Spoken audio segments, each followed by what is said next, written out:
Et si vous connaissez ces priorités-là, vous devez maintenant les remettre à l'ordre. Il y a des choses qui doivent primer sur les choses. Et ce n'est pas forcément côté Dieu et toi, mais c'est côté toi et les autres. Oui, ce n'est pas forcément côté Dieu et toi, mais c'est côté toi et les autres, toi et le monde extérieur. Par exemple, tu es marié et tu ne rentres pas tôt à la maison. Ou bien quand tu rentres à la maison, tu passes ton temps sur ton téléphone.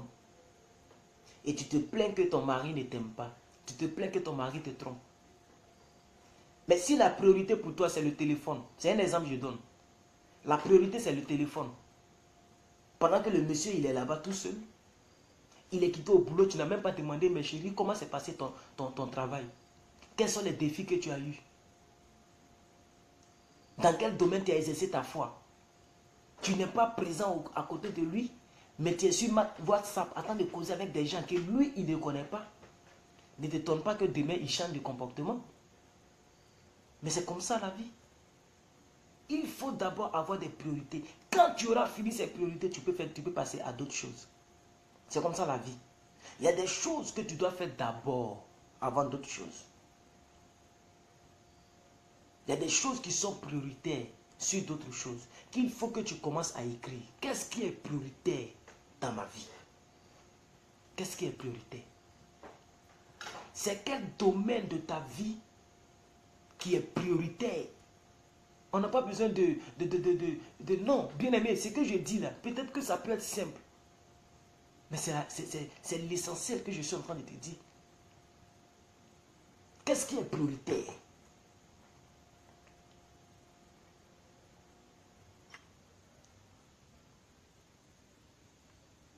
Voilà, dans le courant est faible, mon ordinateur s'est éteint, je vais le débrancher.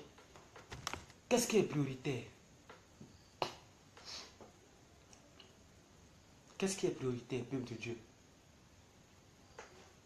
Je vais maintenant jeter un coup d'œil sur mes notes. Oh, alléluia. Selon Matthieu 15, verset 8. Matthieu 15, verset 8. On va le lire. Matthieu 15, verset 8. On va le lire. Selon moi, c'est la première priorité. Selon moi.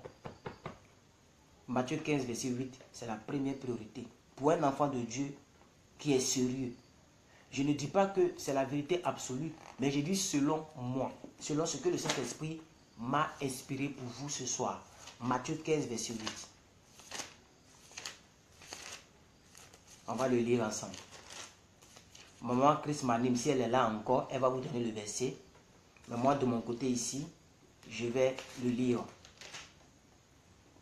La Bible dit, et je lis. Et là, ce sont les écrits. Je vais contextualiser ce passage-là pour que vous puissiez être à l'aise. Jésus-Christ était en train d'expliquer quelque chose à propos de la tradition. Il était en train d'expliquer quelque chose, et on a vu ça hier ou avant-hier, si vous vous souvenez bien. Si vous vous souvenez bien, on a vu ça avant-hier. Où on parlait de la tradition, de la famille. Amen. Donc Jésus-Christ était en train d'enseigner sur la tradition, sur la famille. Il dit, vous aimez votre famille plus que Dieu. Vous aimez. Il dit, celui qui aime son père et sa mère plus que Dieu n'a pas connu Dieu. Donc c'est dans ce contexte-là qu'il est parti chercher les vieux écrits du prophète Ésaïe. Maman Christ, donnez aussi le verset suivant.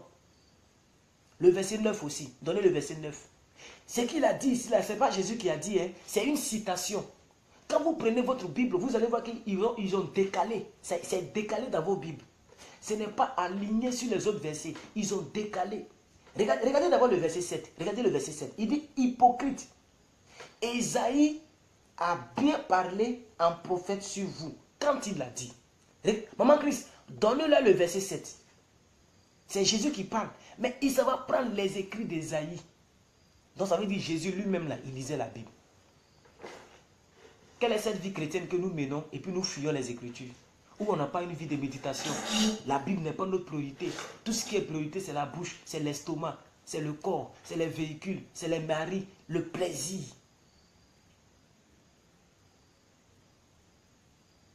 Ah oui, le plaisir. C'est-à-dire le centre même de la vie de l'être humain, y compris la vie des chrétiens, c'est le plaisir. Parce que la plupart des gens pensent que le mariage là c'est seulement au lit. Ça c'est malheureux. Est-ce que vous me comprenez? Donc Jésus-Christ, il enseignait et il est parti prendre les vieux écrits d'Ésaïe pour venir compléter son enseignement. C'est très important. Un homme de Dieu qui vous enseigne, qui ne vous donne pas des versets, c'est un plaisantin. Il y a des gens qui prennent un seul verset et ils vont décortiquer des doctrines. Mais la Bible elle-même dit, une vérité devient vérité lorsqu'elle est établie sur 2 ou 3 faits. Comment on peut prendre une portion de Bible et faire une prédication d'1 heure? Moi, je ne crois pas en ce genre de prédication. C'est pourquoi j'aime mon mentor Ralou Afo. Il peut jamais prêcher avec un seul verset.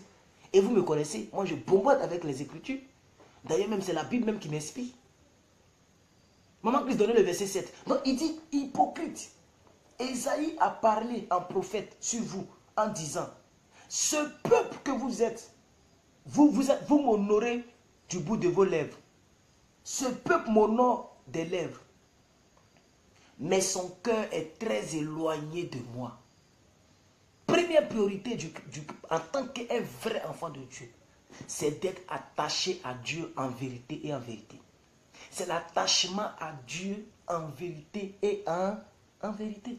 Mais vous savez, beaucoup de personnes vivent la vie chrétienne en vérité et en réalité. Non. En vérité, la première vérité, c'est qu'on le voit avec la Bible. On met en réalité et en vérité. La première réalité, on le voit avec la Bible. La première réalité, chaque dimanche, il se peigne. Chaque dimanche, il se parfume pour aller à l'église. La première réalité, elle chante et puis les larmes coulent. Il dit, oh, Dieu a sauvé une jeune fille. La première réalité, le gars, il est en train de diriger avec le zèle. Mais la vérité, c'est qu'il n'est pas un chrétien. C'est un gros païen qui est en train de tourner un film hollywoodien.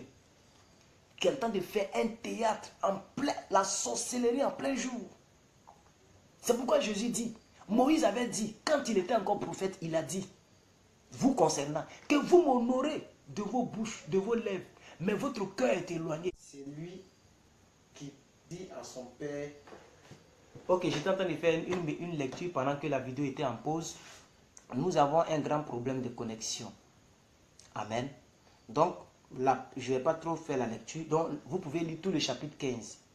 C'est pourquoi je vous ai dit de lire Jean 15. Si vous voyez les 3 chapitres que je vous ai donnés à lire, Jean 15 fait partie. Tout le livre de Jean 15 parle de la priorité. Tout le livre. Tout le livre. Même le verset 4. Bon. Vous voyez, ces temps-ci là, nous avons un problème de connexion.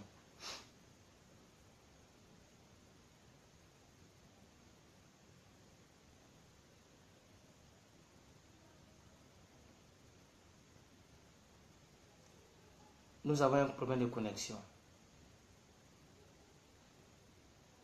Je vais ouvrir la porte pour voir si... Je ne sais pas si c'est parce que tout est fermé, que ça ne capte pas bien. Mais d'habitude, tout est fermé, puis je fais mes trucs propres. D'habitude, tout est fermé, puis je fais mes trucs. Ce n'est pas parce que toute la maison est fermée. Amen. Donc, la première priorité, c'est l'attachement à Dieu. Vous le savez, c'est des choses que vous savez, mais il faut, vous voyez, la répétition est pédagogique, c'est tout. Sinon, vous le savez, lisez tout le livre de Jean 15, vous allez savoir de quoi je parle. Amen. La Bible même dit, cherchez premièrement le royaume et la justice de Dieu. Et vous aurez tout ce que vous cherchez. Mais nous renversons. C'est parce que nous renversons, mais que nous sommes dans les mêmes problèmes. Amen. Parce qu'au lieu de chercher d'abord la priorité, nous cherchons, j'ai dit quoi, nous chercher. Ouais, ils sont en train de penser à la connexion en même temps, donc ça me mélange. J'aime le travail bien fait. Amen. Au lieu de chercher la priorité, nous cherchons des choses qui peuvent attendre. Parce que la Bible dit, à quoi servira-t-il à un homme de gagner tout le monde s'il perdait son âme? À quoi servira-t-il à cet homme-là? Tu as tous les millions du monde, tous les milliards du monde, et puis tu perds ton âme. Ça te sert à quoi? Les gens vont bouffer à ta place, ils vont grouper. Et d'ailleurs, c'est l'argent sale, l'argent maudit. Oh, alléluia, gloire à Dieu. Rétablissons les priorités, peuple de Dieu. C'est très important. L'attachement à Dieu. Amen. Dieu connaît tes soucis. Et un jour, je l'ai prêché. Je l'ai prêché, peuple de Dieu. Je vous ai dit que la meilleure manière de demander le mariage, de demander l'argent, de demander la santé, de demander tout ce que tu cherches là, la meilleure manière, c'est de demander la volonté de Dieu. Parce que dans la volonté de Dieu, il y a aussi ta destinée. La volonté de Dieu ne se limite pas seulement à la pratique de la parole, je suis désolé.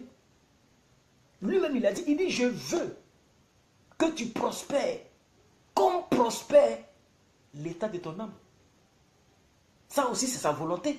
Donc, la volonté de Dieu, ce n'est pas la pratique de la parole seulement. C'est ton épanouissement. Mais il sait que la réelle épanouissement, le véritable épanouissement, la véritable joie, la véritable quiétude, c'est celle qui vient de lui. C'est pourquoi la Bible dit, la bénédiction de l'Éternel n'est suivie d'aucun chagrin. C'est pourquoi il exige que tu cherches sa bénédiction. D'abord, avant de chercher les récompenses de sa bénédiction, qui sont les bénédictions terrestres.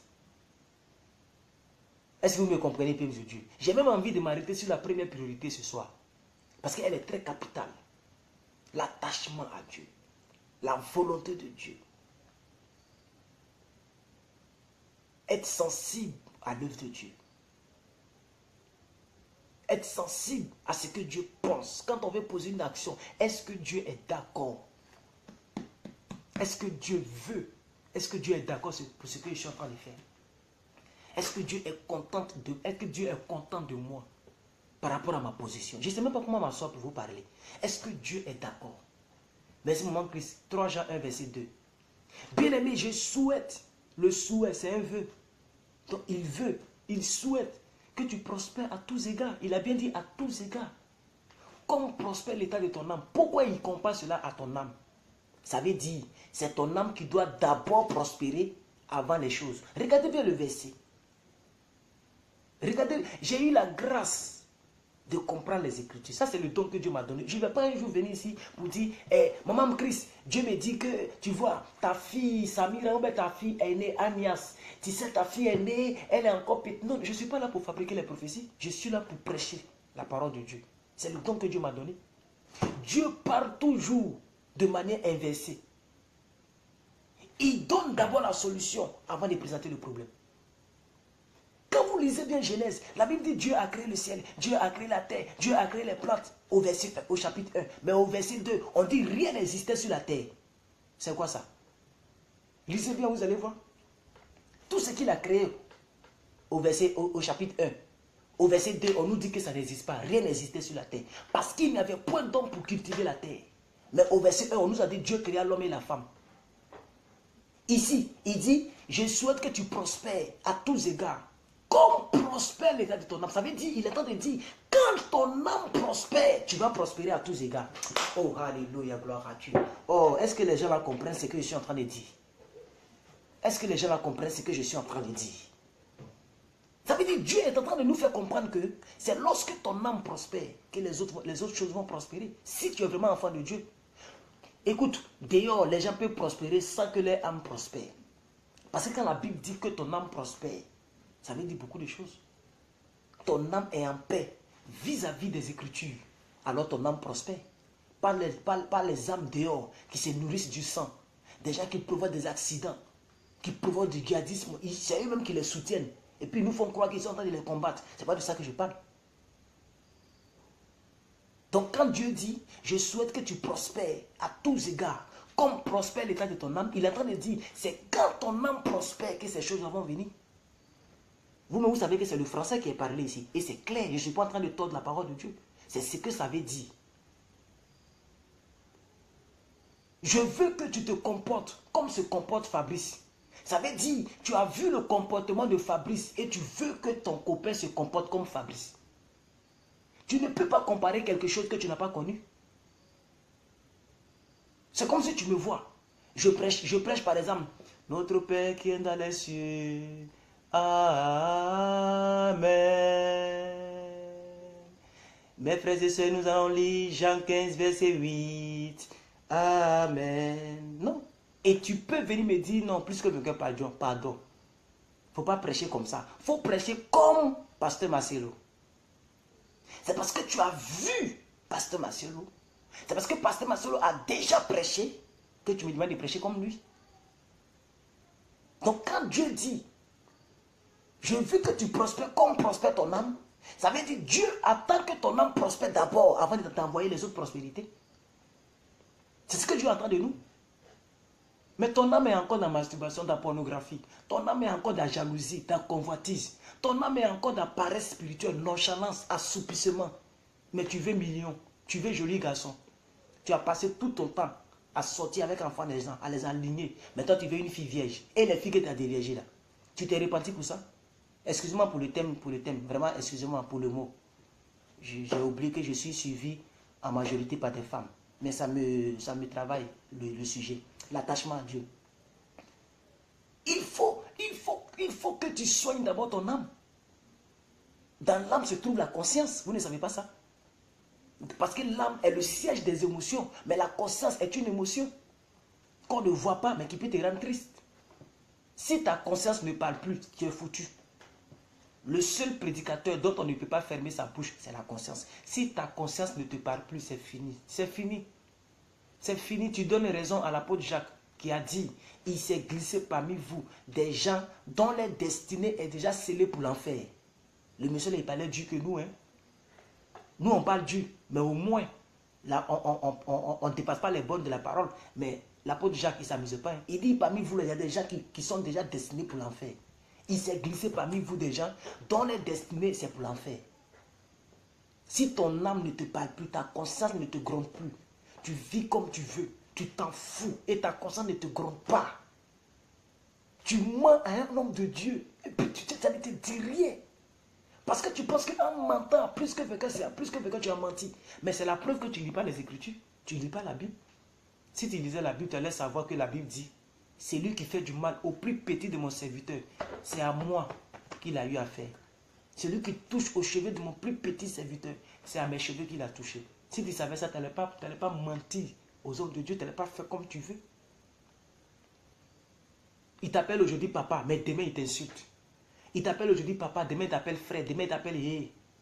Et souvent, j'écoute les audios des gens et puis je suis étonné. Est-ce que c'est la même personne qui me parle?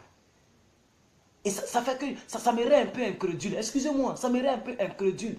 Pour tous les commentaires, pour tous les bravos, pour toutes les personnes qui m'écrivent en inbox. Homme de Dieu, vraiment Dieu t'utilise. Souvent je regarde et puis je suis incrédule. Ça veut dire que je ne crois pas.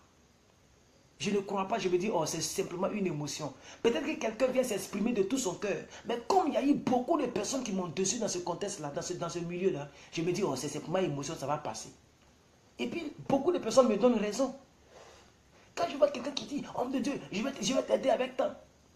Mais c'est parce que tu n'es pas attaché à Dieu que tu joues avec le serviteur. Donc quand quelqu'un vient me promettre maintenant, je ne crois plus. Et puis c'est ça, et puis c'est les mêmes répercussions. Changeons de vie. Attachons-nous à Dieu. C'est très important. Alors,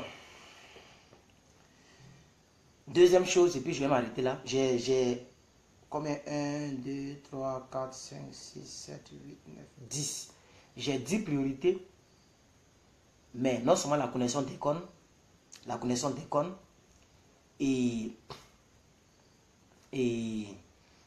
déconne, voilà. Et donc, je ne veux pas aller trop loin. Je vais m'arrêter là. Pour vous dire, tout simplement, dans la vie, il y a des priorités. Amen. Dans la vie, il y a des priorités. Il faut chercher à rétablir ces priorités-là. Sinon, tu risques d'être surpris dans ta vie. Tu risques d'être surpris. Et tu vas te rendre compte que, oh, voici une chose que j'aurais dû faire que je n'ai pas fait. Par manque de priorité. La vie est faite de priorités. C'est très important ce que je vous dis. Amen.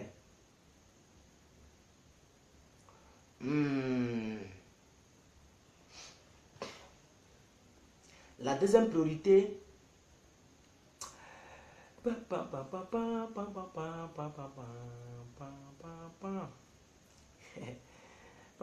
La deuxième priorité, c'est la famille. Voilà. La priorité d'un homme, c'est la famille. Quand je dis un homme, c'est homme, femme, homme, garçon. Parce que beaucoup de personnes pensent que lorsqu'on dit homme, c'est l'homme, c'est le garçon seulement. Non, non. La femme n'est pas un chien. Est-ce que la femme est un gorille? Voilà, donc, bon, notre conférence est interrompue encore. Notre conférence est interrompue encore. Amen. Donc, j'étais en train de dire que c'est au niveau de la famille. Amen. Éphésiens 6, verset 2 à 3. Vous allez lire ça chez vous, à la maison. Amen. Voilà. La priorité, c'est au niveau de la famille. C'est très important. S'il y a des enfants qui me suivent dans cette vidéo,